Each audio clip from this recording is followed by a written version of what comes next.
ബിസ്മില്ലാഹിർ റഹ്മാനിർ റഹീം. വുളൂയിലേക്ക് നമ്മൾ പ്രവേശിച്ചു വരുമ്പോ എങ്ങനെയാണ്? വുളൂവിന്റെ സുന്നത്തുകളെ ഞാൻ എടുക്കുന്നു എന്ന് നിയ്യത്ത് ചെയ്ത് ദിക്ർ ചൊല്ലി കൈ കഴുകി പല്ല് തേക്കലൊക്കെ കഴിഞ്ഞിട്ട് വായിൽ വെള്ളം കുപ്പിളിച്ച് വായിൽ വെള്ളം കുപ്പിളിക്കലിന്റെ കൂടെ മൂക്കിൽ വെള്ളം കയറ്റി ചീറ്റ് രണ്ടും കൂടി ഒരുമിച്ച് നടക്കുമ്പോഴാണ് അതിന്റെ ആ ശ്വസനേന്ദ്രിയ പ്രക്രിയയുടെ ഒരു ഫ്രഷ്നെസ് കിട്ടുക.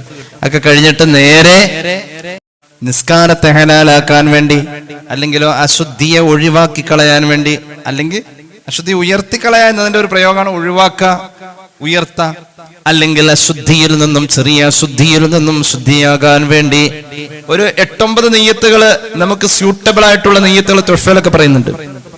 ഇപ്പൊ നമ്മൾ സാധാരണ എന്താ പറയാറെന്നുള്ളത് ഏകദേശമൊക്കെ ഇപ്പൊ ഞാൻ പറഞ്ഞതുമായിട്ട് ബന്ധമുണ്ടാവുമല്ലോ.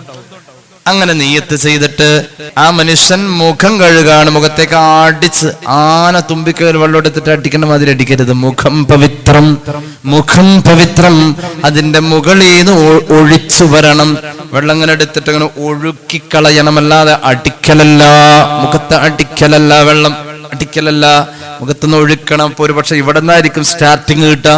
നമ്മൾ ഒഴുക്കി വരുമ്പോൾ മോളിൽ നിന്ന് ഒഴിച്ചു വരുമ്പോ ഒരു പക്ഷെ എക്സ്പീരിയൻസ് ആവണവർ ചിലപ്പോൾ ഇവിടെ നിന്നായിരിക്കും സ്റ്റാർട്ടിങ് കിട്ടുക. എന്നാൽ അത് പകുതിയായിട്ട് കൂട്ടിയാൽ മതി. അടുത്ത ഒരെണ്ണം ഫുള്ളാക്കാം. അതിനുശേഷം വീണ്ടും അതുപോലെ തന്നെ 3 വട്ടം ചെയ്യൽ സുന്നത്താണ്. ഉളൂഇന്റെ അദബ് പൂർണ്ണമാവണമെന്നാലാ ഉളൂ പൂർണ്ണമാവൂ. ഉളൂ പൂർണ്ണമായാലാ നിസ്കാരം പൂർണ്ണമാവൂ, നിസ്കാരം കൊണ്ടുള്ള ഗുണമുള്ളൂ. മുഖം കഴുകുമ്പോൾ മൃദുലമായ ഭാഗങ്ങളെ സൂക്ഷിച്ച് കഴുകണം. കണ്ണിന്റെ 2 അഗ്രങ്ങളിലുള്ള കുഴികൾ സൂക്ഷിക്കണം. അതുപോലെ തന്നെ ജലദോഷമൊക്കെ നന്നായിട്ടുണ്ടായ ആളുടെ മുഖത്ത് മൂക്കളെയൊക്കെ ഉണങ്ങിയിരിക്കുന്നുണ്ടെങ്കിൽ അതൊക്കെ ആദ്യം ക്ലീൻ ചെയ്ത് പോരണം. കൺപീളകൾ ഉണങ്ങിയിരിക്കുന്നുണ്ടെങ്കിൽ അതൊക്കെ നേരത്തെ വൃത്തിയാക്കി പോരണം. അതുപോലെ തന്നെ സഹോദരിമാര് കല്യാണത്തിന് പോകുമ്പോൾ ചുണ്ടേ തൂക്കണ ചുണ്ണാമ്പ് പോലത്തെ ഒരു സാധനമുണ്ട്. അതൊക്കെ നേരത്തെ അങ്ങനെയുണ്ട്. അത് ഈ വെയിലൊക്കെ ശരിക്കും കൊള്ളുമ്പോഴേ അതിന് വേറെ അത് വേറെ അതൊന്നും തേക്കണവരൊന്നും നമ്മുടെ ക്ലാസ്സിലില്ല. പക്ഷെ അള്ളാഹു നന്നാക്കട്ടെ. അതല്ല, സൺക്രീമോ അങ്ങനെ എന്തൊക്കെയോ സാധനങ്ങളുണ്ട്. പിന്നെ ഈ പുരുകൊക്കെ എക്സ്ട്രാ വെച്ചു കൊടുക്കുന്ന സാധനമുണ്ട്, ഇങ്ങനെ നീളത്തിന് ഈ പനമ്പട്ട പോലത്തെ. അതൊക്കെ ആദ്യം ഒഴിവാക്കിയിട്ട് വേണം വരാൻ. അങ്ങനെ ആ ക്രീമൊക്കെ ആദ്യം ഒന്ന് കഴുകി കളഞ്ഞിട്ട് വേണം ഉളു കൊടുക്കാൻ. ക്രീമൊക്കെ ആദ്യം കഴുകി കളഞ്ഞിട്ട്. പണ്ടത്തെ ആൾക്കാരൊന്നും ഇങ്ങനെ ഈ സൺക്രീം തേച്ചിട്ടുണ്ടോന്നൊന്നും എനിക്കറിയില്ല. പക്ഷെ അവര് വെയിൽ തീരെ കൊണ്ടിട്ടില്ലല്ലോ. നമ്മളാണല്ലോ ഇപ്പൊ വെയിലുള്ളവര്, എന്നിട്ട് AC കയറിയിരിക്കുക. അപ്പോ അതൊക്കെ ഉണ്ടെങ്കിൽ അതൊക്കെ ഞാൻ അതിനോടൊന്നും അതല്ല പറഞ്ഞത്. ഇപ്പൊ നമ്മൾ ഉളുവാ പറയുന്നത്. അപ്പൊ അതൊക്കെ ഒന്ന് അങ്ങോട്ട് കഴുകി കളയാം. അതുപോലെ തന്നെ ഈ ആണുങ്ങള് തലമുടിയൊക്കെ കറുപ്പിക്കുന്നവരുണ്ട്. അത് ദയവ് ചെയ്ത് ഇത്തിരി മൈലാഞ്ചി അങ്ങോട്ട് അരച്ചു കൊടുക്കാൻ നിങ്ങൾ മെനക്കെട്ട് കഴിഞ്ഞാൽ പിന്നെ ഈ കറുപ്പിക്കാൻ നിൽക്കില്ലല്ലോ. അത് കിട്ടാത്തതുകൊണ്ടായിരിക്കും ഒരു പക്ഷേ ഈ കറുപ്പിക്കാൻ നിൽക്കുന്നത്. സ്വർഗത്തിൽ പോവില്ല എന്നൊന്നും പറഞ്ഞില്ല. സ്വർഗത്തിന്റെ മണം പോലും അവർക്ക് കിട്ടൂല എന്ന് ഖാല റസൂലുള്ളാഹി സ്വല്ലല്ലാഹു അലൈഹി വസല്ലം. സ്വർഗത്തിൽ പോവില്ല എന്നല്ല പറയുന്നത്, സ്വർഗത്തിന്റെ മണം നരകത്തിൽ കിടന്നാലും കിട്ടൂല എന്നാ. നരകത്തിലേക്കാ പോവാ. അവര് കറുപ്പിക്കാൻ പാടില്ല, ഹറാമാണ്, വലിയ തെറ്റാണ്. അതിൽ ചില കറുപ്പിക്കുന്ന സാധനങ്ങൾ വെള്ളം ചേരാത്ത അവസ്ഥ ഉണ്ട്. വെള്ളം ചേരാത്ത അവസ്ഥ വന്നു കഴിഞ്ഞാൽ അവൻ മരിച്ചാൽ അവന് വേണ്ടി മയ്യത്ത് നിസ്കരിച്ചാൽ പോലും അവന് കിട്ടൂല എന്നാ. കാരണം മയ്യത്തിന്റെ ശുദ്ധി മുന്തണം, മയ്യത്തിന് ശുദ്ധി ഉണ്ടാവണം. ശുദ്ധി ഉണ്ടാവണമെങ്കിൽ ഈ കറുപ്പിച്ചതിൽ വെള്ളം കയറാത്ത കറുപ്പിച്ച സാധനമാണെങ്കിൽ, ആ കറുപ്പിക്കാൻ ഉപയോഗിച്ച വെള്ളം കയറാത്ത സാധനമാണെങ്കിൽ മയ്യത്ത് ശുദ്ധിയായിട്ടില്ല. ശുദ്ധിയാവാത്ത മയ്യത്തിന്റെ പേരിൽ നിസ്കരിച്ചാൽ മയ്യത്തിന്റെ നിസ്കാരം കിട്ടൂല. അപ്പൊ ഒരു ഗുണമില്ലാത്ത കാര്യമാണിത്. ഏതായാലും പേരക്കുട്ടി ബിസ്ക്കറ്റ് മേടിക്കാൻ നമ്മുടെ കൂടെ അങ്ങാടിയിൽ വന്നതാണ്. എല്ലാവരും ചോദിച്ചു അത് മോളുടെ കുട്ടിയാണ് നുവ്വ. അതിനർത്ഥം നമുക്ക് പ്രായമായോ എന്നാണ്. പ്രായമായിട്ടുണ്ടെന്ന് നമ്മൾ പറഞ്ഞത് മോളുടെ കുട്ടിയാണ്, അതായത് എനിക്ക് പ്രായമായെന്ന്. പിന്നെന്തിനാ ഇത് കരിവരുത്തേക്കണ്? എന്തായാലും എല്ലാവർക്കും അറിയാം നമുക്ക് പ്രായമായി എന്നുള്ളത്. പിന്നെന്തിനാണ് നമ്മള് പേരക്കുട്ടീനെയും കയ്യിൽ അങ്ങാടിക്കട പോവാൻ വേണം, ആനപ്പുറത്ത് കയറുവാൻ വേണം, ഇത് ആരുട്ട് അറിയാനും പാടില്ല എന്ന് പറഞ്ഞ പോലെയാണ് ചില ആളുകൾ കർപ്പിക്കില്ല. അപ്പൊ അത് പറ്റൂല. കർപ്പിക്കുന്നവര് കർപ്പിക്കരുത്. അങ്ങനെയുള്ള സാധനങ്ങളൊക്കെ ഒഴിവാക്കണം. അതുപോലെ തന്നെ അമൃതാഞ്ചം തേച്ചതുണ്ടെങ്കിൽ അതൊക്കെ നേരത്തെ കഴുകിക്കളയണം. ബാമ് തേച്ചത് കഴുകിക്കളയണം. എന്നിട്ട് മുഖം കഴുകണം. മുഖത്ത് ആണുങ്ങൾക്ക് മുഖത്തോട് മുഖമായി ചേർന്ന് നിന്ന് സംസാരിക്കുമ്പോ താടി രോമത്തിന്റെ ഉള്ളിലൂടെ തൊലി കാണുന്നില്ല എങ്കിൽ കാണാത്ത തൊലിയുള്ള ആ ഭാഗത്തേക്ക് വെള്ളമെത്തല് നിർബന്ധമില്ല. കാണുന്ന തൊലിയുള്ള ഭാഗത്തെത്തിയാൽ മതി. ആർക്ക്? ആണുങ്ങൾക്ക് ചെവിയുടെ ഈ കുറ്റി മുതൽ ഈ കുറ്റിക്കുള്ളിൽ നനവ് എത്തണം. ഇത് ആണും പെണ്ണും ശ്രദ്ധിക്കണം. മുടി മുളയ്ക്കുന്ന ഭാഗം മുകളീന്ന് ഏകദേശം മുടിയില്ലാത്തവരാണേലും അതിനൊരു ധാരണയുണ്ടല്ലോ. അവിടെ മുതൽക്ക് കീഴ്ത്താടിയല്ലിന്റെ അറ്റം അടിഭാഗം വരെ ഇവിടെ അല്ലട്ടോ, ഇവിടെ സഹോദരിമാര് നിസ്കാര കുപ്പായം ധരിക്കുമ്പോ ചിലരുണ്ട് ഒരു സമയം അല്ലാഹുവിന്റെ കഴിയുമ്പോഴേക്കും മുടിയൊക്കെ പുറത്തും വരും, കാലൊക്കെ പുറത്തായിരിക്കും. സുജൂദി കിടക്കണ ആൾ അറിയണില്ലല്ലോ, ബാക്കിൽ ക്യാമറയൊന്നും ഇല്ലല്ലോ. ഇത് എണീറ്റ് വരുമ്പോ കാല് പുറത്ത്. ഇത്തിരി നീളമുള്ള സാധനം വാങ്ങിയിട്ടോ നിസ്കാര കുപ്പായം, അതിന്റെ കൂടെ തന്നെ കാലിലൊക്കെ ഓറയും കൂടി ഇട്ടോ, നല്ലതാണ് സഹോദരിമാര്. അല്ലെങ്കിൽ സുജൂദിലേക്ക് പോകുമ്പോ നിസ്കാര കുപ്പായത്തിന്റെ ബാക്കിൽ നോക്കിയാൽ ഒരു പക്ഷേ കാല് പുറത്തായിരിക്കും. അതുപോലെ തന്നെ സമീഅ അല്ലാഹു ലിമൻ ഹമിദ പറയുമ്പോൾ ഇതൊക്കെ കൂടി താഴേക്ക് പോരരുത്. നമ്മുടെ ഔറത്തിൽ ഒരു തരി വെളിവാകാൻ പാടില്ലെന്നാ.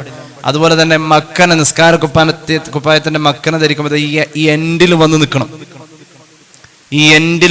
കറക്റ്റ്. ഭയങ്കര റിസ്ക് ആണ് നിങ്ങളുടെ ആ വേഷവിധാനം, ആ നേരത്തേക്ക് ഭയങ്കര റിസ്ക് ആണ്.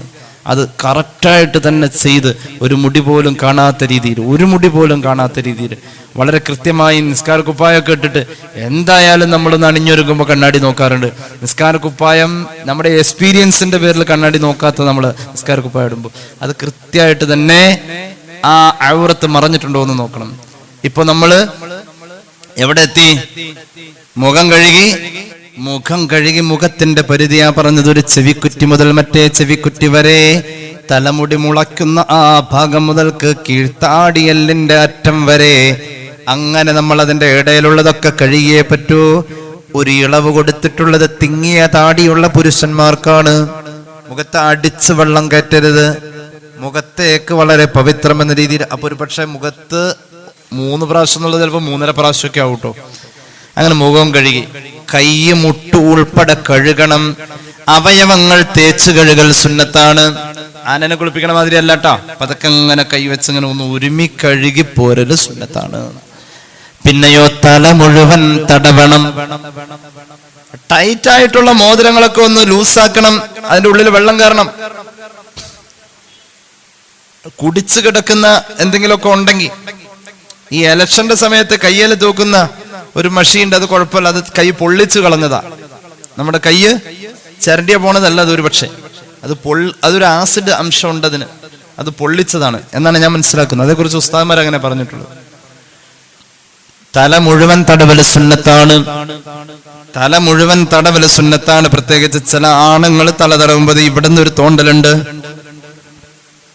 അങ്ങനെ തോണ്ടുന്നവരോട് പറഞ്ഞു, തോണ്ടിയത് തലയുടെ പരിധി വിട്ട് പുറത്ത്, തലമുടിയുടെ മുളയ്ക്കുന്ന പരിധി വിട്ട് പുറത്താണ് എങ്കിൽ ആ തോണ്ടല് തലതടവലിൽപ്പെട്ടതല്ല.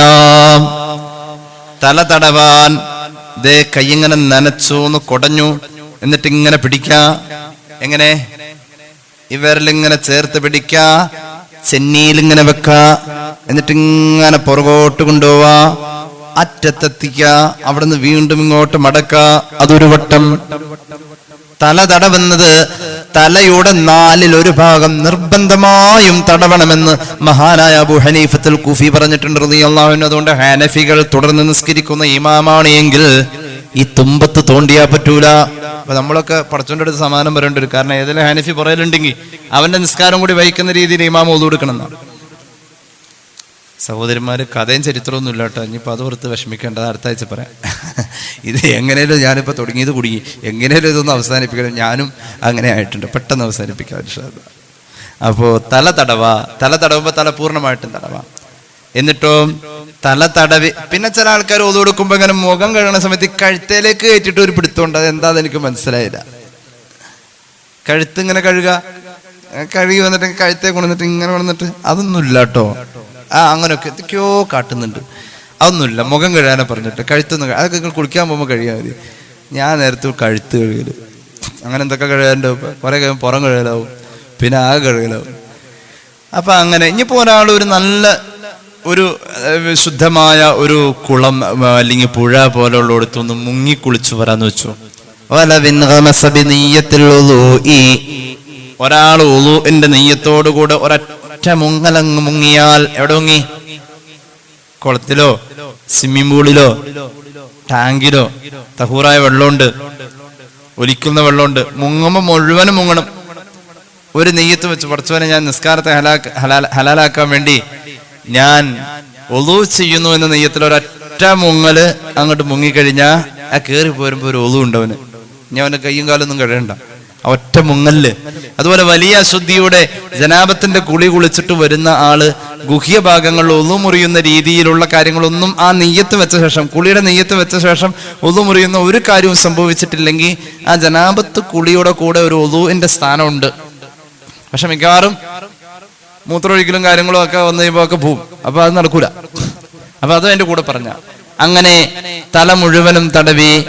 ഇനി തടവൽ സുന്നത്തുള്ള ഭാഗമാണ് ചെവി തടവല്. ചെവി തടവുമ്പോ ഈ 2 വിരലുകൾ നനയ്ക്കണം. ഈ 2 വിരല് നനച്ചിട്ട് തന്ത വിരല് അല്ലെങ്കിൽ തള്ള വിരല് അതെന്താ വെച്ച് വിളിച്ചു, അതിങ്ങനെ ചെവിയുടെ ബാക്കിൽ വെക്കണം എന്ന് വെച്ചേ ചെവി കിട്ടുമെങ്കിൽ അവിടെ വെക്കാം. തന്ത വിരല് ചെവിയുടെ ബാക്കിൽ വെക്ക. ചൂണ്ടുവിരലും നനച്ചിട്ടുണ്ട്. ചൂണ്ടുവിരല് ചെവിയുടെ കുഴിയിൽ വെക്ക. ചൂണ്ടുവിരല് ചെവിയുടെ കുഴിയിൽ വെച്ചിട്ട് ചെവിയുടെ ഉള്ളിൽ ഇങ്ങനെ തോടുകളാണ്. വിരൽ പതുക്കെ ഇങ്ങനെ ഓടിച്ചോടിച്ചു വരുമ്പോ ആ തോടുകൾ മുഴുവനും നമ്മുടെ ചൂണ്ടുവിരൽ കൊണ്ട് തടവിക്കഴിഞ്ഞ ശേഷം ബാക്കിലിരിക്കുന്ന തന്തവിരൽ കൊണ്ട് നമ്മൾ അതങ്ങ് തടവണം. അങ്ങനെയാണ് ചെവി ഇറങ്ങേണ്ടത്. അല്ലാണ്ട് അല്ല, ആ പരിപാടിയല്ല. അത് ഒതു കൊടുക്കാൻ ചിലർ ഒതു കൊടുക്കുന്നത് വെറുതെ പോയി നിന്നോടുത്ത് നമ്മളവരെ കുളിപ്പിച്ചു വരും. അങ്ങനെയാണ്. അപ്പൊ ഈ ചൂണ്ടുവിരലും തന്തവിരലും നനച്ചിട്ട് ഓരോ നാട്ടിൽ തന്ത തള്ള 2 സ്ലാങ്ങാണ്. എനിക്ക് വരുമ്പോ ഒരു വസ്വാസ്. അത് തന്തയായാലും തള്ളയാലും ആ വലിയ വിരലുണ്ട്, അത് ഈ ചൂണ്ടുവിരലും കൊണ്ട് നനയ്ക്ക. നനച്ചിട്ട് തലയുടെ കൂടെ ചെവി തടവണ്ട കേട്ടോ, അത് 2ഉം 2ആ. തല കഴിഞ്ഞിട്ട് മതി ചെവി. അതിങ്ങനെ നനച്ചിട്ട് ഈ വലിയ വിരല് ചെവിയുടെ ബാക്കിൽ വെക്ക. ചെറിയ ചൂണ്ടുവിരല് ചെവിയുടെ കുഴിയിൽ വെക്ക. സെന്ററിൽ നമ്മൾ കേൾക്കുന്ന കുഴിയുണ്ട്, അവിടെ വെച്ചിട്ട് അവിടെ നിന്ന് ഇങ്ങനെ പതുക്കെ പതുക്കെ കറക്കി കറക്കി ഒരു തോടുണ്ട് ചെവിയുടെ ഉള്ളിൽ കൂടെ. എന്നിട്ട് എല്ലാവർക്കും ഉണ്ടിട്ട് തോട്. ഇനിയിപ്പൊ ചെവിയിൽ കൈ വെക്കാത്ത ആൾ ഇനി വീട്ടിൽ പോയിട്ട് അള്ളാഹു എന്റെ ചെവിയുടെ തോട് കാണണല്ലോ, ടെൻഷൻ ഉണ്ട്. ചെവിക്ക് തോട് എല്ലാവർക്കും ഉണ്ട്. ഉള്ളവർ മാത്രം തടവേദി ഉള്ളിൽ ഇങ്ങനെ തടവിയിട്ട് ബാക്കിൽ വെച്ച കൈ അതിന്റെ പുറത്തൂടെ ഒന്നുകൂടി തടവാം. ചെവിയും തടവിക്കഴിഞ്ഞാൽ 2 കാല് ഞെരിയാണി സഹിതം കഴുകണം. അവിടെ ഞാൻ നേരത്തെ പറഞ്ഞ വിണ്ട് കീറിയത് നഖത്തിന്റെ അടിയിലെ ചെളി. ചില സഹോദരിമാര് ടൈറ്റ് മോതിരം കാൽവിരൽ ഇടാറുണ്ട്. കാലിന്റെ വിരലില് ടൈറ്റ് മോതിരം ഇടുന്ന പെണ്ണുങ്ങളുണ്ടാവും. അങ്ങനുണ്ട്. ചില ഒരു തമിഴ് സ്റ്റൈലൊക്കെയാണത്. അങ്ങനെയൊക്കെ ഉണ്ടാവും. ഉണ്ടെന്ന് പറയണു, അല്ലാഹു ഞാൻ കണ്ടിട്ടില്ല. അങ്ങനെ ഉണ്ടെങ്കിൽ അതൊക്കെ ഒന്ന് ലൂസാക്കി വെക്കാം. അങ്ങനെ ഉണ്ട്. ഇങ്ങനെ ഇന്ന സ്റ്റൈലിൽ നിന്നൊന്നുമില്ല. ചൈനയുടെ ഫുഡ് നമ്മൾ കഴിക്കണം. പിന്നെ എങ്ങനെയാ അല്ലേ, ഫാസ്റ്റ് ഫുഡുകളൊക്കെ ചൈനീസ് ഫുഡുകളൊക്കെ കഴിക്കണം. അപ്പൊ അതുകൊണ്ട് അത് മലയാളീസിലൊക്കെ ഉണ്ടാവും ചിലപ്പോൾ. എന്തെല്ലാം കാര്യങ്ങൾ ഓരോ ദിവസം കാട്ടിക്കൂട്ടുന്നത് അല്ലാഹു അഅലം. ആദ്യമൊക്കെ മുടി ചരണ്ടലായിരുന്നു, ഇപ്പൊ ആകെ വെച്ച് കെട്ടിപ്പോ പേടിയാവും. ഇപ്പൊ പേടിയാവും പിള്ളേർ മുടി വളർത്തണ കണ്ടു കഴിഞ്ഞാൽ. അത് ഓരോ ദിവസം ഓരോ സ്റ്റൈലാണ്. അങ്ങനെയാണ്. അൽ ജുനൂൻ ഫുനൂൻ എന്നാണ് അറബി ആപ്തവാക്യം. ഭ്രാന്ത് പല കോലത്തിലാണ്. അത് പല കോലത്തിലുണ്ടാവും. അത് എങ്ങനെയാന്ന് പറയാൻ പറ്റില്ല. അപ്പോ കാല് 2ഉം നന്നായിട്ട് കഴുകി.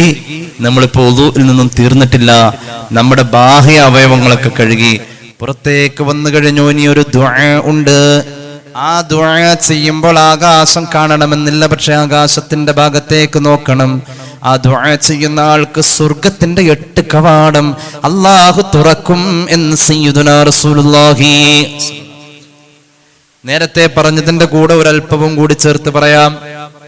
കൈ കഴുകുമ്പോഴൊക്കെ ഒരല്പം കയറ്റി കഴുകൽ സുന്നത്താണ്. എല്ലാം ഒരല്പം കയറ്റി കഴുകുക. മുഖം കഴുകുമ്പോഴാണെങ്കിൽ ഒരല്പം കയറ്റിയും താഴേക്ക് ഒരു ഇത്തിരി ഇറക്കിയൊക്കെ ഒന്ന് കഴുകൽ സുന്നത്താണ്. ഇത്തിരി അങ്ങോട്ടും ഇങ്ങോട്ടൊക്കെ കൂടുതൽ ചെയ്യല് ഒരല്പം അതിരുവിട്ട് അപ്പുറത്തേക്ക് ചെയ്യൽ സുന്നത്താണ്. അവയവങ്ങളെ കയറ്റി കഴുകൽ സുന്നത്താണ്. നല്ല വുളു ആണ് നീ ചെയ്തതെങ്കിൽ ഖിയാമത്ത് നാളിൽ നിന്റെ കൈയും കാലും മുഖവും വെളുത്ത രൂപത്തിലാ നീ മഹ്ശറയിൽ വരാ എന്ന് സയ്യിദുനാ റസൂലുള്ളാഹി. സ്വഹീഹ് മുസ്ലിമിന്റെ ഒരു ഹദീസ് കേട്ടോളൂ. നിസ്കരിക്കാനാണല്ലോ നമ്മൾ തയ്യാറായത്.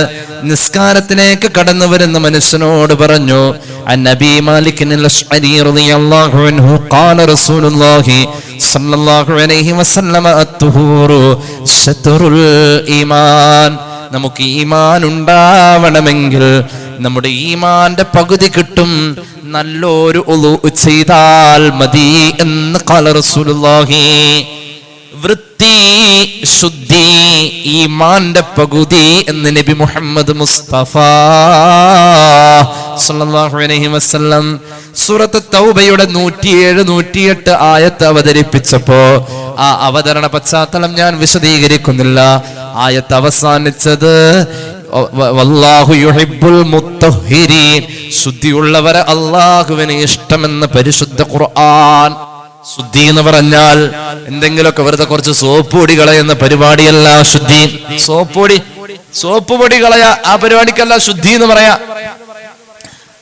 അങ്ങനെയല്ല. ചില പെണ്ണുങ്ങൾ അങ്ങനെ വൃത്തിയാക്കാൻ തുടങ്ങിക്കഴിഞ്ഞാൽ കിണറിൽ വെള്ളേ ഉണ്ടാവില്ല. അത്രയും അവരങ്ങനെ അങ്ങോട്ട് ശുദ്ധിയൊക്കെ വേണം. അതിനൊക്കെ ഒരു പഠനം വേണം. ഇതെങ്ങനെയാ ശുദ്ധിയാവാ, അതിനൊരു പഠനം വേണം. ഇറച്ചിയൊക്കെ കഴുകുന്നുണ്ട്, അതിനൊക്കെ ഒരു ആവറേജ് ശുദ്ധി, ആ വെള്ളം അങ്ങനെ ഒലിച്ചു പോണം. അങ്ങനെയുണ്ട്. ചിലർക്ക് അങ്ങോട്ട് വലിയ പൈപ്പ് വേണം. ആ ടാപ്പികൾ ഒരുപാട് ഈ നയാഗര വെള്ളച്ചാട്ടം പോലെ അങ്ങോട്ട് പോരണം. അത് താഴെ വീഴുമ്പോൾ ഒരു പ്രത്യേക കൊളകൊള സൗണ്ട് കേൾക്കണം. എന്നാലൊക്കെ അവിടെ കഴുകിയ ഒരു ഇത് വരുള്ളൂ. അങ്ങനെയുണ്ട്. ഒരു 5-6 പ്രാവശ്യമൊക്കെ കാലൊഴുകി അവസാനം ആ പൈപ്പിന്റെ വീട്ടിലെ കെട്ടി മറിഞ്ഞ് വീഴും. അത്രേ കഴുകി എട്ടങ്ങേറായി ഒരു യുദ്ധം കഴിഞ്ഞ് വന്ന മാതിരിയാ. അലക്ക് കഴിഞ്ഞ് വരുമ്പോ വയർത്ത വരാ ആ വെള്ളത്തിൽ നിന്നിട്ട്. എന്തുകൊണ്ടാ? അതൊരു പ്രത്യേക പൈശാചികതയാ. അള്ളാഹു കാത്തു രക്ഷിക്കട്ടെ. ത്വഹാറത്തിൽ വസ്വാസ് വരാതെ അള്ളാഹു കാക്കട്ടെ. അത് ഭയങ്കര പ്രശ്നമാണ്. അള്ളാഹു ശുദ്ധിയുള്ളവരെ ഇഷ്ടപ്പെടുന്നു എന്ന് പറഞ്ഞപ്പോ മദീനക്കാരായ സ്വഹാബികളെ റസൂലുള്ളാഹി വിളിച്ചിട്ട് പറഞ്ഞു, നിങ്ങളെയാണ് കേട്ടോ ഈ പറഞ്ഞിരിക്കുന്നത്. അപ്പോ ഹബീബായ നബിയോട് അവർ പറഞ്ഞു, നബിയെ ഞങ്ങളും അതിനൊന്നും കൂടുതൽ ചെയ്യുന്നില്ലല്ലോ. അവിടുന്ന് പറഞ്ഞു, ചെറിയ ശുദ്ധിക്കാരാകുമ്പോൾ നിസ്കരിക്കാനും ഖുർആൻ എടുക്കാനൊക്കെ വേണ്ടിയിട്ട് നിങ്ങൾ ഒളു എടുക്കാറില്ലേ? ഉവ്വ. വലിയ ശുദ്ധിയുടെ സമയത്ത് നിങ്ങൾ കുളിക്കാറില്ലേ? ഉവ്വ. നിങ്ങൾ മലമൂത്ര വിസർജന ശേഷം കഴുകാറില്ലേ? ഉവ്വ. ഇത് 3 കാര്യം നിങ്ങൾ ചെയ്യാറുള്ളൂ എങ്കിൽ ഈ 3 കാര്യങ്ങളുടെ എല്ലാ അദബും നിങ്ങൾക്കുള്ളത് കൊണ്ടാണ് നിങ്ങൾ ശുദ്ധീകരണമുള്ളവരാണെന്നും നിങ്ങളെ അള്ളാഹുവിന് ഇഷ്ടമാണെന്നും ആയത്തിൽ പറഞ്ഞതെന്ന് ഖാല റസൂലുള്ളാഹി. അത് നമ്മളും ചെയ്യുന്നുണ്ട്. ആ ഗണത്തിൽപ്പെടാൻ അള്ളാഹു തൗഫീഖ് നൽകട്ടെ. ഈമാന്റെ പകുതിയാണ് ശുദ്ധി. മറ്റൊരു ഹദീസ് കേട്ടോളൂ. മഹാനായ ജാബിർ ഇബ്നു അബ്ദില്ലാ തങ്ങൾ പറയുന്നു, ഖാല റസൂലുള്ളാഹി സ്വല്ലല്ലാഹു അലൈഹി വസല്ലമ മിഫ്താഹുൽ ജന്നത്തി സ്സലാ വ മിഫ്താഹുസ് സ്വലാത്തി തുഹൂർ. സ്വർഗ്ഗത്തിന്റെ താക്കോൽ നിസ്കാരം, നിസ്കാരത്തിന്റെ താക്കോൽ ശുദ്ധി, വുളു. ഖാല റസൂലുള്ളാഹി. സ്വർഗത്തിന്റെ താക്കോൽ നിസ്കാരം, നിസ്കാരത്തിന്റെ താക്കോൽ ശുദ്ധി. അള്ളാഹു തൗഫീഖ് നൽകട്ടെ. ഇമാം അഹ്മദ് അതിന്റെ അവിടുത്തെ മുസ്നദിൽ ഈ ഹദീസ് രേഖപ്പെടുത്തുന്നുണ്ട്. അല്ലെങ്കിൽ നല്ല വസ്ത്രം ധരിച്ചാൽ എന്തൊരു ഉന്മേഷമാം. മൻ നളുഫ സൗബുഹു ഖല്ല ഹമ്മുഹു വമൻ താബ റീഉഹു സാദ അഖ്ലുഹു. സയ്യിദുനാ ഇമാമുന ശഫഈ. ഒരാളുടെ വസ്ത്രം നല്ല വൃത്തിയുള്ളതാണെങ്കിൽ അവന് ടെൻഷൻ ഉണ്ടാവില്ല. ഇമാം ശഫഈ പറയാം. ഒരു മനഃശാസ്ത്രമാണത്. വസ്ത്രം നല്ല വൃത്തിയുള്ളതാണെങ്കിൽ ആ മീൻ കഴുകലും വെട്ടലൊക്കെ കഴിഞ്ഞ് കഴിയുമ്പോൾ ഏതായാലും അത് വൃത്തിയുടെ വേഗം അങ്ങോട്ട് ഒഴിവാക്കുക. ഒന്ന് മേല് വേഗം കഴുകുക. ആ ളുഹാ നിസ്കരിച്ചിട്ടില്ല അന്ന് അതും കൂടെ ഉണ്ടാവുക. ഒരു പുതിയ മാക്സി ഇടുക. 6 മാസം കൂടുമ്പോ ഒരെണ്ണം നിങ്ങളുടെ അവകാശമാണ്, സ്ത്രീകളുടെ അവകാശമാണിത്. വീട്ടുവസ്ത്രം ഫത്ഹുൽ മുഈനിലുള്ളതാണ്. അത് കൃത്യമായിട്ട് മേടിച്ച് അലമാരിൽ വെക്കല്ല വേണ്ടത്. അത് വാങ്ങുക, അത് ഉപയോഗിക്കുക. അങ്ങനെ നല്ല വൃത്തി. അതുപോലെ തന്നെ ഈ നമ്മള് അടുക്കള ജോലിയൊക്കെ ചെയ്യുമ്പോൾ ശരീരത്തിൽ ഒന്നും തെറിക്കാതെയൊക്കെ ആവാൻ, തെറിക്കാതിരിക്കാനൊക്കെ വേണ്ടിയിട്ട് ഒരു പടയങ്കിയൊക്കെ ധരിക്കുന്നുണ്ട്. അതൊക്കെ മാക്സിമം വാങ്ങുക. എന്നിട്ട് അല്ലേ ഒരു സാധനം എന്തൊക്കെയോ അത് പഴയകാലത്ത് തുണിയായിരുന്നു. എന്തിനാവട്ടെ, അതൊക്കെ വാങ്ങി ഉപയോഗിക്കാം. ശരീരം വൃത്തികേടാവാതെ സൂക്ഷിക്കാം. എപ്പോഴും നമുക്കൊരു നിസ്കരിക്കാനുള്ള ക്വാളിറ്റിയിൽ നിൽക്കാം. അങ്ങനെയുണ്ട്. ചില ആളുകൾക്ക് ഇത്തിരി നജസ്സൊക്കെ ആയിട്ട് നിരന്തരം ബന്ധപ്പെടേണ്ടവരും പശു വളർത്തുന്നവരൊക്കെ ഉണ്ടാവും. എന്നാലും എനിക്ക് തോന്നുന്നു പശു വളർത്തുന്നവർക്ക് നിസ്കാരത്തിന്റെ സമയബന്ധിത ഇത്തിരി കൂടുതലാണ്. കാരണം ആ പശുവിനെ കറക്കാൻ പോണെങ്കിൽ സുബഹിക്ക് മുമ്പ് റെഡി ആവേണ്ടി വരും. അതുപോലെ തന്നെ പാല് കൊണ്ടുപോലെ നിസ്കാരവും ഈ പശു വളർത്തുന്ന ആളുകൾ തമ്മിൽ നല്ല ബന്ധമാണ്. അവർക്ക് നല്ല നിസ്കാരം വൃത്തിയൊക്കെ കൂടുതലായിരിക്കും. അപ്പൊ അങ്ങനെ അള്ളാഹുവിന്റെ ഹബീബ് സല്ലല്ലാഹു അലൈഹി വസല്ലം പറഞ്ഞു, നിസ്കാരത്തിന്റെ താക്കോല് അത് ശുദ്ധിയാണ്. ഇസ്ലാമിന്റെ കാഴ്ചപ്പാട് എങ്ങനെയാ? വസ്ത്രം നന്നായാൽ, നല്ല വൃത്തിയുണ്ടെങ്കിൽ ടെൻഷൻ കുറെ ഒഴിഞ്ഞു. അതുപോലെ തന്നെ ഇത്തിരി സുഗന്ധവും കൂടി ഉണ്ടെങ്കിൽ, സുഗന്ധം ഉപയോഗിക്കൽ നമുക്ക് ഹറാമാകുന്ന രംഗമുണ്ട്, പ്രത്യേകിച്ച് സഹോദരിമാർക്ക്. അല്ലാത്ത രംഗങ്ങളുണ്ടല്ലോ, വീട്ടിലൊക്കെ നിങ്ങൾ വീടിന്റെ പുറത്ത് പോകാത്ത സമയത്തൊക്കെയാണ് നിങ്ങൾക്കത് ഏറ്റവും മുന്തിയ സ്പ്രേ എടുത്തടിക്കുക, അതൊന്നും കുഴപ്പമില്ല.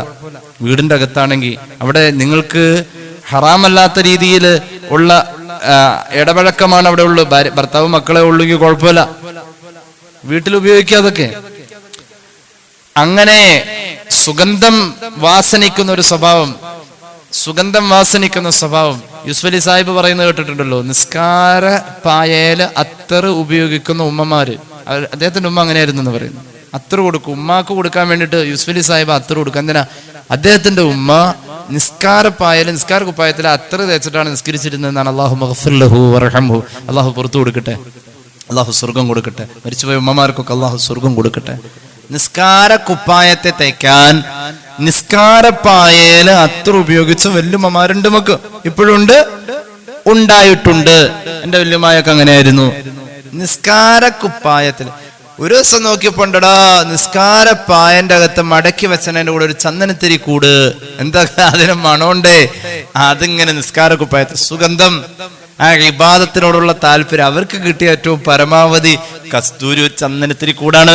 അത് നിസ്കാരപ്പായയിൽ സൂക്ഷിച്ചവര്, അവർക്ക് കൂടുതൽ മറ്റുള്ള ലോക വിവരങ്ങളൊന്നുമില്ല, അവർക്ക് സുഗന്ധങ്ങളെ സംബന്ധിച്ച് കൂടുതൽ അറിയാല്ല. അവർ നോക്കിയപ്പോ നല്ല മണമുള്ളത് അതിങ്ങനെ നിസ്കാരപ്പായല് അവരിങ്ങനെ സൂക്ഷിച്ച് മണം കിട്ടാൻ വേണ്ടിയിട്ട് അങ്ങനെ ചെയ്തിരുന്നു. അത് നല്ലതാണ്. ഇനി കേട്ടോളൂ, വുളൂ ചെയ്യുന്ന ഒരാള്, അള്ളാഹുവിന്റെ ഹബീബ് സല്ലല്ലാഹു അലൈഹി വസല്ലമ തങ്ങള് നമുക്ക് വുളൂ പഠിപ്പിച്ചു തന്നപ്പോ, ജിബ്രീൽ അലൈഹിസ്സലാം ഹബീബിന് വുളൂ പഠിപ്പിച്ചത് മിഅ്റാജിന്റെ പിറ്റേ പകലിൽ ളുഹറിന്റെ മുമ്പാണ്. സ്വർണത്തിന്റെ കട്ടിലിരുത്തിയിട്ടാണ് ഹബീബിന് ജിബ്രീൽ അലൈഹിസ്സലാം വുളൂ പഠിപ്പിച്ചത്. വുളൂഓടുകൂടെ നിസ്കാര നിർവഹണത്തിന്റെ സമാരംഭം ളുഹർ മുതൽക്കാണ്. അള്ളാന്റെ ഹബീബിന് ജിബ്രീൽ അലൈഹിസ്സലാം വന്നുകൊണ്ട് ചിറക് കുത്തി മണ്ണിൽ നിന്നും ഉറവയെടുത്ത് വരുന്ന വെള്ളത്തിൽ മനുഷ്യരൂപത്തിലേക്ക് മാറിയിട്ടങ്ങ് ഒളു എടുത്ത് പരിപൂർണമായ ഒളു കാണിച്ചിട്ട് ഇങ്ങനെ ഒളു ചെയ്യണമെന്ന് പറഞ്ഞ് പഠിപ്പിച്ചു. ഒളു മിൻ ഖസാഇസി ഹാദിഹിൽ ഉമ്മ, ഈ സമുദായത്തിന്റെ മാത്രം പ്രത്യേകതയാ. ഏത് ഒളു? ഇന്ന് നമ്മൾ ചെയ്യുന്ന രൂപത്തിലുള്ള ഒളു, ഇന്ന് നമ്മൾ ചെയ്യുന്ന രൂപത്തിലുള്ള ഈ ഒളു ഈ സമുദായത്തിന്റെ മാത്രം പ്രത്യേകത. ഇത് ജിബ്രീൽ അലൈഹിസ്സലാം പ്രത്യേകമായി പഠിപ്പിച്ചതാണ്. ആ ഒളുഇൽ ചില പ്രത്യേക അവയവങ്ങളുണ്ട്. എന്തുകൊണ്ടാണ് ആ അവയവങ്ങൾ അവിടെ തെരഞ്ഞെടുത്തത്? ആ അവയവങ്ങളിൽ റോള് കൂടുതലുള്ള അവയവം തെറ്റ് കൂടുതലാ ചെയ്യുന്നത്. റോള് കൂടുതലുള്ള അവയവം തെറ്റ് കൂടുതലാ ചെയ്യുന്നത്. ഉദാഹരണം, മുൻകൈ. ഒളുഇൽ ഏറ്റവും കൂടുതൽ റോളുള്ള അവയവതാണ് മുട്ട് ഉൾപ്പെടെ കഴുകി വരുന്ന കൈ കഴുകൽ എന്ന ഫർദിൽ ആരുണ്ട്? ഈ മുൻകൈ ഉൾപ്പെട്ടിട്ടുണ്ട്. മുട്ട് ഉൾപ്പെടെ 2 കൈ കഴുകണം എന്നല്ലേ പറഞ്ഞത്? അവിടെ മുൻകൈ ഉണ്ട്. എന്തുകൊണ്ട്? ഈ കൈ കൊണ്ട് ചെയ്യുന്ന പാപം കൂടുതലാണ്. ടൈപ്പിങ്, അതുപോലെ തന്നെ പേസ്റ്റിങ്, അതുപോലെ തന്നെ ഡയലിങ് ഒക്കെ കൈകൊണ്ടാ, ഒക്കെ ഉണ്ട്. അങ്ങനെ ഉണ്ട്, ഒക്കെ കൈകൊണ്ട് ചെയ്യുന്ന. അപ്പൊ ഈ വുളൂവിന്റെ സന്ദർഭത്തിൽ കൂടുതൽ സന്ദർഭങ്ങൾ ഉപയോഗപ്പെടുത്തുന്ന അവയവം കൂടുതൽ പാപം ചെയ്യുന്ന അവയവ. വുളൂവിന്റെ സന്ദർഭത്തിൽ നമ്മള് തടവലേ ഉള്ളൂ, കഴുകലില്ല. തല അല്ലേ, തലമുടി അല്ലേ, എന്താ വെച്ച് പാപം ചെയ്യാ? തലമുടി വെച്ചിട്ട് ചെയ്യായികയൊന്നുമില്ല എന്നാലും. അപ്പോ അങ്ങനെ അതിനൊരു ആത്മീയ വശമുണ്ട്.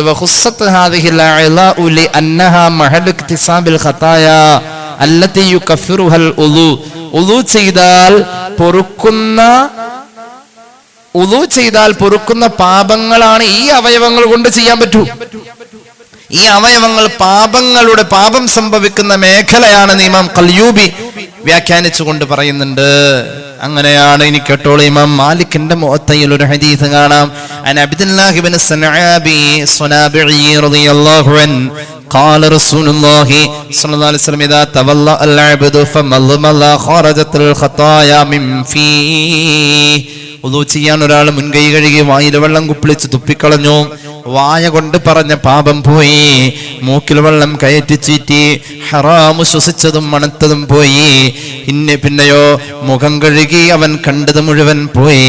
അവന്റെ മുഖം കൊണ്ടവൻ അനുഭവിച്ചത് പോയി, അവന്റെ ചുണ്ടുകൊണ്ടവൻ അനുഭവിച്ചത് പോയി, അവന്റെ കൈകൾ കഴുകി കൈയിന്റെ പാപം പോയി, അവന്റെ തല തടവി നഖങ്ങൾക്കിടയിൽ നിന്ന് പാപങ്ങൾ ഒഴുകുന്നു, അവന്റെ കാലുകൾ കഴുകുന്നു, പാപങ്ങൾ ഒഴുകുന്നു. അവൻ ഹൃദയം കൊണ്ട് ചിന്തിച്ചത് വുളൂഇന്റെ ശേഷം ഒരല്പം വെള്ളം കുടിക്കൽ സുന്നത്താണ്. ഏത് വെള്ള? വുളൂഇൽ ശേഷിച്ച വെള്ളമാണ് കുടിക്കേണ്ടത്. വുളൂ ഒക്കെ കഴിഞ്ഞ് കയറി വന്നു, വെള്ളം കുടിക്കാൻ മറന്നേ മോളെ, കട്ടൻ ചായന്റെ ലേശം എടുത്തേ മോളെ, വുളൂ എടുത്ത് കഴിഞ്ഞാൽ ഒരല്പം കുടിക്കൽ സുന്നത്താണല്ലോ, അല്ലെങ്കിൽ ഹോർലിക്സ് അത് പറ്റൂല. വുളൂ എടുക്കാൻ ഉപയോഗിച്ചതിന്റെ ഒരല്പം കുടിക്കല് സുന്നത്താണ്. വുളൂ കൂടെ കൂടെ ചെയ്യല്, വുളൂ പുതുക്കിക്കൊണ്ടിരിക്കലും സുന്നത്താണ്. വുളൂ ഉണ്ടോ നിലവിലെന്നാൽ അത് പുതുക്കാം, വുളൂ കളയാതെ വീണ്ടും പുതുക്കാം, അത് സുന്നത്താണ്. നല്ല വേറും ഈശാത്തോളുതോരുവാലെ 40 സുബ്ഹി തോളുതോവർ. വുളൂ ഇടക്കിടക്ക് പുതുക്കല് സുന്നത്താണ്. സമയമാകുന്നതിന് മുമ്പ് വാങ്ക് വിളിച്ച സമയമായാൽ വുളൂ എടുക്കൽ നിർബന്ധമായി, കാരണം നിസ്കരിക്കൽ നിർബന്ധമായതുകൊണ്ട്. നിർബന്ധമാകും വാങ്ക് വിളിക്ക് ശേഷം വുളൂ. എന്നാൽ വാങ്ക് വിളിക്കുന്നതിന് മുമ്പ് വുളൂ ചെയ്യൽ സുന്നത്താണ്. വാങ്ക് വിളിക്കുമ്പ് വുളൂ എടുക്കൽ സുന്നത്ത് എന്ന ആ സുന്നത്താണ്. വാങ്ക് വിളിച്ച ശേഷം വുളൂ എടുക്കുക എന്ന നിർബന്ധമായ വുളൂഇനേക്കാളും ശ്രേഷ്ഠത കൂടുതൽ. സുന്നത്തിന് ഫർദിനേക്കാൾ കൂലി കിട്ടുന്ന സന്ദർഭമാണത്. റമദാൻ മാസം വരുമ്പോ ഒരാൾ വുളൂ ഇങ്ങനെ പുതുക്കാൻ നിന്നു. അപ്പോഴുണ്ട് മുസ്ലിയാർ വഴുതും പറഞ്ഞു, എന്ത്? വുളൂവിന് ശേഷം അല്പം ശേഷിച്ച വെള്ളം കുടിച്ചു കഴിഞ്ഞാൽ ഹൃദയത്തിലെ പാപവും പൊറുക്കും, പരിപൂർണമായ കൂലിയും കിട്ടും. വൈകുന്നേരം ആയപ്പോ പേരക്കുട്ടിയോട് വല്യമ്മ പറഞ്ഞു, ആ മുസ്ലിയാർ വഴുതു പറഞ്ഞ ശേഷം, വുളൂവിനെ പറ്റിയാണെന്ന് വഴുതു പറഞ്ഞതേ, ഇന്നത്തെ നോമ്പിന് വലിയ ക്ഷീണമൊന്നുമില്ല എന്ന്. എന്തുകൊണ്ടാ? ഉമ്മ ഇടക്കിടക്ക് പെരക്കുറ്റി നടക്കും, ആ ടാപ്പിങ്ങ് പോയി ഒതുക്കും, അത് കഴിയുമ്പോൾ ഒരു മൊന്ത വെള്ളം കുടിക്കും. വൈകുന്നേരമായി ഇപ്പൊ മൂത്ര വയ്ക്കാൻ പോക്ക് മാത്രമേ ഒരു ബുദ്ധിമുട്ടുള്ളൂ, വിശപ്പൊന്നും കാര്യമായിട്ടില്ല, വുളൂവിനിട്ട് ക്ഷീണമില്ല. തട്ടിപ്പ് പഠിച്ചവന്റെ അടുത്ത് പറ്റൂല. അങ്ങനെ ഒരു സാങ്കല്പിക കഥ പറഞ്ഞതാണ്. ഇനി ബുഹാരിലുണ്ടോ എന്ന് ചോദിക്കണ്ട, അങ്ങനൊന്നുമില്ല. അപ്പൊ അങ്ങനെയാണ്. എല്ലാ അവയവത്തിൽ നിന്നും പോയി നഖത്തിന്റെ ഇടയിലെ പാപം പോലും പോകുമെന്ന് സയ്യിദുനാ റസൂലുള്ളാഹി സ്വല്ലല്ലാഹു അലൈഹി വസല്ലം. തഹത അദ്ഫാരി റിജ്ലൈഹി, കാലിന്റെ നഖത്തിന്റെ ഇടയിലെ പാപം പോലും. ثم كان مسيه الى المسجد وصلاته نافلا. ഇനിയോ ആ വുളൂ കൊണ്ട് പാപം പൊറുത്തു, ഇനി അവൻ പള്ളിയിലേക്ക് നടന്നു പോകൽ പാപം പൊറുക്കാനുള്ള ഒരു അമലാണെങ്കിൽ പോലും അതും വേണ്ട. എന്താ പറഞ്ഞെന്നറിയോ? ഈ ഹദീസിൽ പറഞ്ഞത് ഒരാള് പള്ളിയിലേക്ക് നിസ്കരിക്കാൻ നടന്നു പോവല് അവന്റെ പാപം പൊറുക്കുന്ന കാര്യ. പക്ഷെ ഇങ്ങനത്തെ ഒരു നല്ല വുളൂ അവൻ വീട്ടിൽ നിന്ന് എടുത്താൽ തന്നെ അവന്റെ പാപം പൊറുത്തു. ഇനി പള്ളിയിലേക്ക് നടന്നു പോകൽ കൊണ്ട് ഇനി ഒരു പാപം പൊറുക്കണ പരിപാടി വേണ്ട, അത് എക്സ്ട്രാ അവന് കിട്ടുന്ന വേറെ കൂലിയാണ്.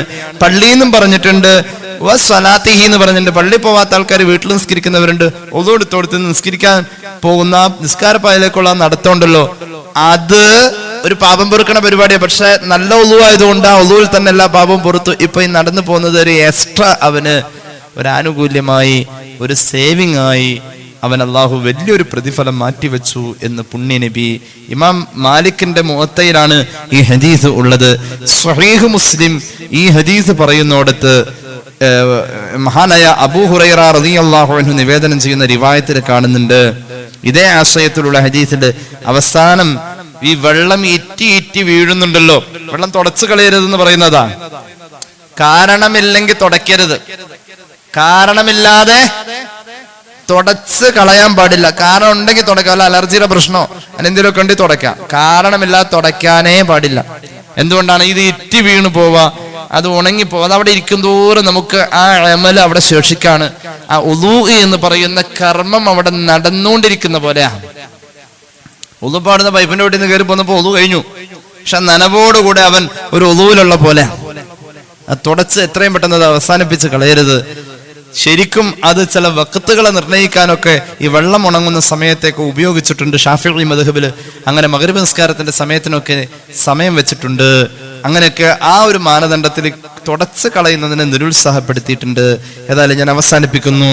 അള്ളാഹുവിന്റെ ഹബീബ് സല്ലല്ലാഹു അലൈഹി വസല്ലമ തങ്ങൾ പറയുന്നുണ്ട്, ഇന്ന ഉമ്മത്തി യുദ്ഉന യൗമൽ ഖിയാമത്തി ഗുർറൻ മുഹജ്ജലീന മിൻ ആഥാരിൽ വുളൂഇ ഫമൻ ഇസ്തതാഅ മിൻകും അൻ യുതീല ഗുർറതഹു ഫൽയഫഅൽ.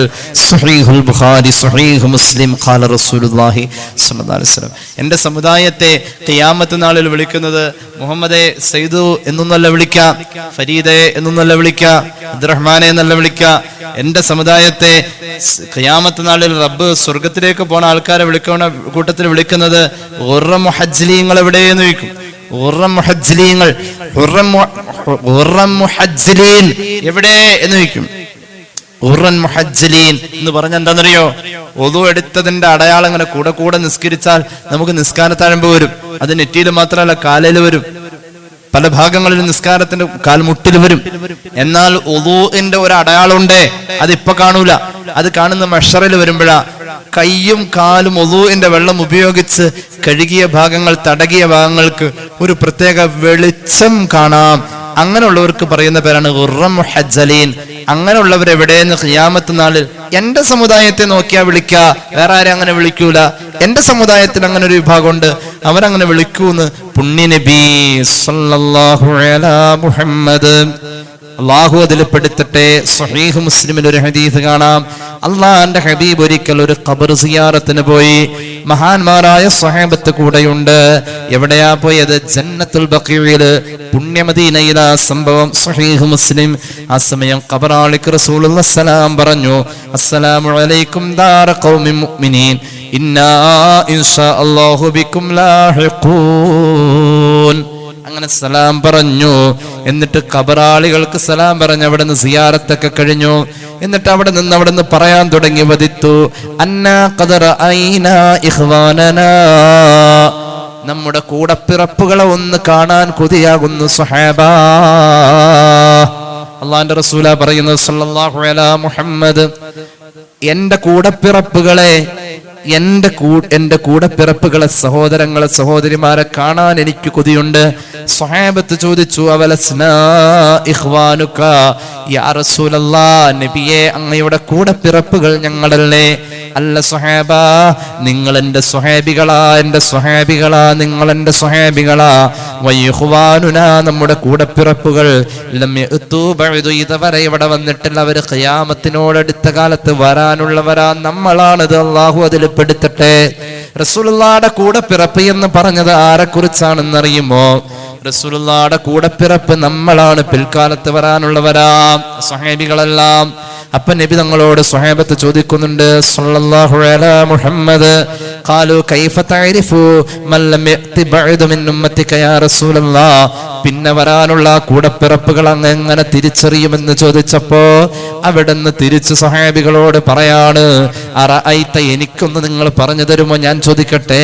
ലൗ അന്ന റജുലൻ ലഹു ഖൈലുൻ ഗുർറുൻ മുഹജ്ജല, ഒരാൾക്ക് ഒരു കുതിരയുണ്ട്, കറുത്ത കുതിരയാണ്, അതിന്റെ കാലും വെളുത്തതാ, മുഖവും വെളുത്തതാ, കാൽമുട്ട് മുതൽ താഴേക്ക് വെളുത്തതാ, 4 കാലുകളും വെളുത്ത് മുഖവും വെളുത്ത ഒരു കറുത്ത കുതിര ഒരാൾക്കുണ്ട്. നിറം മൊത്തത്തില് കറുപ്പ്, വെളുപ്പുള്ളത് മുഖം, മുന്നിലെ കാലും പിന്നിലെ കാലും. മുന്നിലെ കാലെന്ന് പറഞ്ഞാൽ കൈ എന്ന് പറഞ്ഞാൽ എന്തോ അത്. അങ്ങനത്തെ ഒരു കുതിര ഒരാൾക്കുണ്ട്. അയാൾ എപ്പോഴും അതിനെ തടവുന്നു, തലോടുന്നു, അതിന്റെ ശരീരത്തിൽ എണ്ണ പുരട്ടുന്നു, എല്ലാം ചെയ്തു കൊടുക്കുന്നുണ്ട്. അങ്ങനത്തെ ഒരു കുതിരയെ അയാൾ കുറെ കുതിരക്കൂട്ടത്തിന്റെ ഇടയിലേക്ക് വിട്ടു. ഈ കുതിര ചെന്ന് കയറിയത് ഒരു കുതിരക്കൂട്ടം, ആ കുതിരക്കൂട്ടങ്ങൾ മുഴുവനും കറുത്തതാ. ഒരിടത്ത് പോലെ അതിന് കറുപ്പല്ലാത്ത നിറമില്ല. അങ്ങനെ കറുത്ത കുതിരകൾ മാത്രമുള്ള ഒരു കുതിരക്കൂട്ടത്തിലേക്ക് കാലും കയ്യും മുഖമൊക്കെ വെളുത്ത, ബാക്കി എല്ലാ ഭാഗവും കറുത്ത ഒരു കുതിരേനെ അങ്ങോട്ട് വിട്ടു. എന്നിട്ട് റസൂലുള്ളാഹി ചോദിക്കുക സല്ലല്ലാഹു അലൈഹി വസല്ലം, അലാ യഅരിഫു ഖൈലഹു, ആ കൂട്ടത്തിൽ അയാളുടേത് ആ ഒരെണ്ണം അങ്ങനെ ഉള്ളൂ, അതിനെ അയാൾക്ക് തിരിച്ചറിയാൻ പറ്റൂലേ സ്വഹാബ? പറ്റും നബിയെ, അയാളുടെ മാത്രമല്ല ഇപ്പൊ ആ കോലത്തില് കാലും കയ്യും മുഖം വെളുത്തതുള്ളൂ, ബാക്കി മുഴുവനും കറുത്തതല്ല, അതിന് തിരിച്ചറിയാൻ പറ്റും എന്ന് പറഞ്ഞ പോലെ കോടിക്കണക്കിന് ആളുകൾ മെഷറയിൽ വരുമ്പോ കയ്യും കാലും മുഖവും വെളുത്ത ആളുകളുണ്ട്. തെറ്റില്ലാത്ത ഒളു ചെയ്തവരവര്, അവരുടെ നിസ്കാര ഗുണമുള്ള നിസ്കാരം അള്ളാഹു അതിൽ പെടുത്തട്ടെ. അവരെ ഈ കോടിക്കണക്കിന് മനുഷ്യരുടെ ഇടയിൽ നിന്ന് തിരിച്ചറിയാൻ എനിക്ക് പ്രയാസം ഇല്ലെന്ന് പുണ്യ നബി സല്ലല്ലാഹു അലാ മുഹമ്മദ് ഫഇന്നഹും യഅതൂന ഗർറൻ മുഹജ്ജലീന മിനൽ വുളൂ. അവർ ഒളു എടുത്തതിന്റെ അടയാളം അന്നാണ് അവരിൽ കാണാ. വനഫർതുഹും അലൽ ഹൗദ്, ഞാൻ ഹൗദുൽ കൗസറിന്റെ അവിടെ നിന്നുകൊണ്ട് തിരിഞ്ഞു നിൽക്കും, ആരോ വരാൻ കാത്തു നിൽക്കുന്ന പോലെ. അങ്ങനെ ഞാൻ തിരിഞ്ഞു നിൽക്കുന്നത് നിങ്ങൾ കണ്ടാൽ അവര് വരാനാ ഞാൻ അന്ന് കാത്തു നിൽക്കാ എന്ന് നബിയുനാ റസൂലുള്ളാഹി സ്വഹീഹ് മുസ്ലിം ഈ ഹദീസ് രേഖപ്പെടുത്തുന്നുണ്ട്. രാത്രി ജനാബത്ത് ഉണ്ടാവാറുണ്ട്, പക്ഷേ രാത്രി ജനാബത്തോടുകൂടെ കിടന്നുറങ്ങാൻ പാടില്ല. രാത്രിയിൽ തന്നെ കുളിക്കണം എന്നതാണ് ശറഅ് പറയുന്നത്. എന്നാൽ ശാരീരിക ബന്ധത്തിൽ രാത്രി ജനാബത്തുണ്ടായ ഒരാൾക്ക് കുളിക്കാൻ പറ്റുന്നില്ല എങ്കിൽ കുളിയുടെ നെയ്യത്ത് വെച്ചവൻ കയ്യും കാലുമൊക്കെ കഴുകി തുടങ്ങിക്കോ. കുളിയിൽ പ്രവേശിച്ച പോലെ കൂടെ ഒരു ഉളൂഉം കൂടി എടുത്തോ. ഇവൻ കുളിയിൽ എന്ന പോലെയായിപ്പോ ഉള്ളത്, കുളിയിൽ പ്രവേശിച്ച ഹുക്മിലാവനുള്ളത്. ആ മനുഷ്യൻ സുബ്ഹി വരെ പിശാച് അടുക്കാത്തവൻ ഖാല റസൂലുള്ളാഹി. എന്നാൽ ജനാബത്തോടുകൂടെ കുളി ആരംഭിക്കാതെ ഉളൂഉം ചെയ്യാതെ കിടന്നാൽ ആ മനുഷ്യൻ ഇബ്ലീസ് കൂട്ടുനിൽക്കുന്നവനാണെന്ന് നബിയുനാ റസൂലുള്ളാഹി. തുടങ്ങിയപ്പോൾ പറഞ്ഞത് ഉളൂ ചെയ്യാൻ പാടില്ല എന്ന് പറഞ്ഞത് ഹൈലുകാരിയോടാണ്, നിഫാസുകാരിയോടാ, ജനാബത്തുകാരോടല്ല. ഒരു ഹദീസ് കേട്ടോളൂ. ഇമാം അബൂ ദാവൂദ് അവിടുത്തെ സുനനിൽ ഉദ്ധരിക്കുന്ന ഹദീസ് അൻ അമ്മാർ ഇബ്നു യാസിർ റളിയല്ലാഹു അൻഹു ഖാല റസൂലുള്ളാഹി സലാസത്തുൻ ലാ തഖറബുഹുൽ മലായിക. മൂന്ന് വിഭാഗത്തോട് മലക്ക് അടുക്കൂല, മൂന്ന് വിഭാഗത്തോട് മലക്ക് അടുക്കൂല. ഒന്നാമത്തെ വിഭാഗം ജീഫത്തുൽ കാഫിർ, കാഫിറിന്റെ ശവമാ. കുഫറിലായി മരിച്ചുപോയ ആളുടെ ശവത്തിനോട് മൂന്ന് വിഭാഗത്തോട് മലക്കുകൾ അടുക്കൂല, മൂന്ന് വിഭാഗത്തോട് മലക്കുകൾ അടുക്കൂല.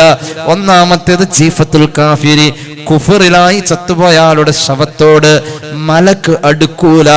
രണ്ടാമത്തേത് വൽ മുതളമ്മിഹു ബിൽ ഖലൂഖ്, ഒരു പൂജാരിയെ പോലെ കുങ്കുമം ശരീരത്തിൽ പുരട്ടി നിറം ചാർത്തി നടക്കുന്നവർ. അങ്ങനെയുണ്ട്. ചിലര് കഥകളിയുടെ വേഷം കെട്ടുന്നവരുണ്ട്, തെയ്യം കെട്ടുന്നവരുണ്ട്. അങ്ങനെയുള്ളവരോട് മലക്ക് അടുക്കൂല ഖാല റസൂലുള്ളാഹി. യുവജനോത്സവത്തിന് മക്കള് വേഷം കെട്ടാറുണ്ട്, മലക്ക് അടുക്കാത്ത വേഷം കെട്ടുന്ന മക്കളൊക്കെ ഉണ്ടാവാം. അതൊക്കെ ഈ അടുത്ത കാലത്ത് തുടങ്ങിയതാ. അങ്ങനെ നമ്മൾ ഒരു സംസ്കാരത്തിൽ നിന്നും നമ്മൾ തെറിച്ച് മറ്റു പലതിനെയും അവൻ നല്ലതാണ് പറയുന്നത് ചീത്തയാണ് പറയുന്നത് തിരിച്ചറിയാനുള്ള ബോധം സമൂഹത്തിന് നഷ്ടപ്പെട്ടിട്ടുണ്ട്. ഞാൻ വിശദീകരിക്കുന്നില്ല.